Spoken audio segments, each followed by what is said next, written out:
سلام رفیق، حالت چطوره؟ اگه تو هم دوست داری باگ کریت منندز رو داشته باشی و تو سریع ترین حالت ممکن اسکین رو دریافت کنی، اولین کاری که باید بکنی پیج رو سابسکرایب کن و آخرین ویدیویی که میذارم رو تماشا کن و از ادامه ویدیو لذت ببر.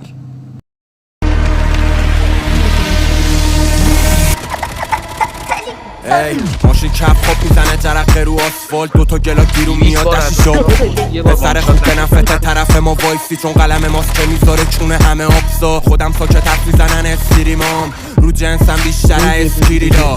دافه میگه باز بده مسکیتی کار، با تیپ 5 دوتا بنتلی میگم ورسا میندازه فکر تو داشت تمومن کپونات بدون حد تو. رفیقام کلتو میکنم به مرگ تو، باز بکنم گیر میکشن حبس شجاع. میندازم یه چی بالا میکنی تو چتی باش ها، رپ من جادو سیاه مثل ملیساندرا. اوجی میچاقیم هویجی خوب با این نسل جدیدی، میکنم با داشم رنده با دوتا مغز اسیدی. حتی رپ کف و کف